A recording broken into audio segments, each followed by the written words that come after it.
O Vinícius falou aqui, né, antes aqui nos bastidores aqui, pessoal, com relação, né, ao ferreiro, né, do processo de você realmente ser moldado. E acredito que a vida realmente é assim, né? Te dá umas pancadas, mas pode ter certeza que aquilo ali é pra te afiar e te deixar no seu propósito. E, cara, você tão novo, 27 anos, né?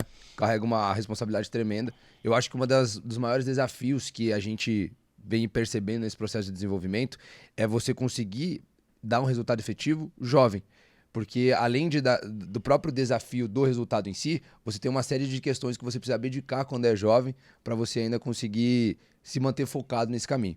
Então, hoje a gente quer entender, conhecer um lado do Nicolas aqui, do lado que teve que abdicar de muitas coisas, a gente quer entender o que é isso, o que você teve que aprender, que habilidade você teve que desenvolver, para hoje você conseguir gerar os resultados que você tem e você conseguir dar conta de tamanha responsabilidade. Então, cara, o que você acha que você nasceu para ser político, cara? Acho que sim. Acho não, tenho certeza. Eu acho que eu sempre gostei de lidar com pessoas. E nisso daí a política é a base da política, né? Saber conversar, saber dialogar, saber ceder, saber também ser firme, né? Dá para poder ser flexível, mas não deixando sua firmeza de lado. E eu acho que a política ela é um ambiente onde isso é colocado à prova. Então, eu sempre tive o objetivo realmente de entrar na política. Não fazia as coisas para isso, que eu acho também que isso é um grande erro das pessoas, que elas fazem muitas coisas buscando o sucesso. Mas o sucesso é um resultado, Uma é uma consequência. consequência, ela não é o fim. Então, desde sempre, poxa, fazendo os meus vídeos, fazendo ali ó, os meus posicionamentos na internet, eu nunca fiquei buscando um seguidor, buscando a aprovação. Pelo contrário, eu queria que a verdade fosse levantada, que meu posicionamento fosse abrangido e se fizesse sentido para as pessoas, elas estariam comigo. E aí, quando que você entende que você, de fato, tinha essa característica, esse potencial para ser, tipo, um político? Então, aí que tá. Eu acho que desde criança, assim, eu sempre tive um senso de justiça muito grande. Então, poxa, ali na sala de aula, você já toma frente de algumas coisas. Eu gostava de fazer trabalho, eu gostava de dar pitaco, não coloca isso aqui pra cá, vira isso aqui pra lá. Então, eu sempre gostei, assim, de realmente tomar as rédeas daquilo que eu estou me propondo a fazer. Desde um trabalho de maquete, que aí eu queria que, poxa, a maquete a minha tem que ser a melhor, cara. Minha mãe me ajudava e tal, eu sempre pegava aí o pessoal mais antigo, né?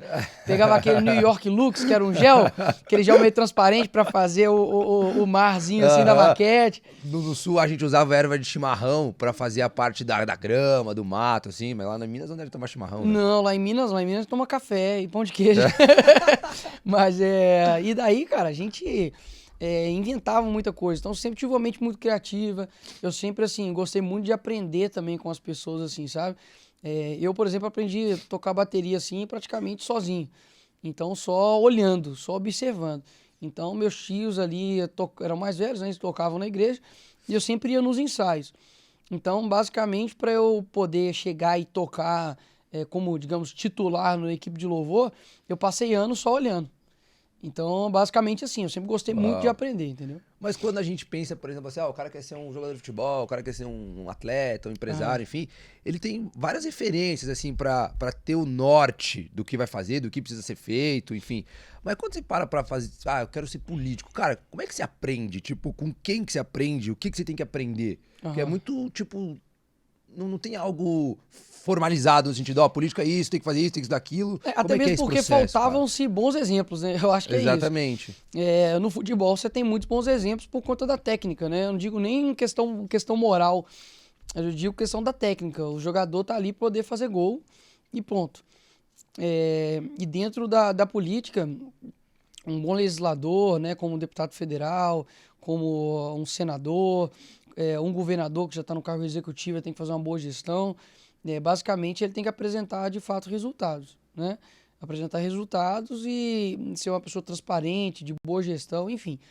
Eu acredito que as referências que eu tive, primeiro, em 2013, 2014, na época do impeachment da Dilma, você tem um movimento muito grande dos brasileiros, né, para poder tirar uma pessoa que estava numa má gestão, fazendo uma péssima gestão e também cometendo um crime de responsabilidade. E nisso, poxa, você tem diversos políticos eclodindo, né, com os seus discursos. E um deles foi o ex-presidente Bolsonaro, com as suas falas contundentes, polêmicas, mas eu via algo genuíno nele. E eu sempre me perguntava assim, poxa, por que o político não fala a verdade? Por que o que todo mundo falando aqui, para ele usar no debate, ele não usa? Porque durante muito tempo a gente realmente ficou numa falsa oposição, onde a gente acreditava que o PSDB era oposição ao PT. E hoje eles estão completamente moldados. Entendi. Então acaba que esse período, a coragem e a firmeza de um político contava muito. E eu vi isso no Jair. Eu vi nele uma pessoa assim, corajosa, vi nele uma pessoa firme e falando o que parecia que estava agarrado na garganta de todo mundo. E, óbvio, você tem outras pessoas que complementam o seu caráter político. Seja filósofos como Roger Scruton, como C.S. Lewis, que é um filósofo cristão, que era ateu e virou cristão. Você tem o próprio Churchill ali com relação aos seus discursos, porque Churchill, muita gente fala assim, vocês não fazem nada, só ficam falando. Mas Churchill foi lembrado exatamente pelos seus discursos. Então a fala para um político é o maior instrumento que ele tem. Então me inspirei também muito também nas falas, nos discursos eloquentes também do Churchill. E dessa forma fui trilhando, caminhando e também gerando minha própria personalidade.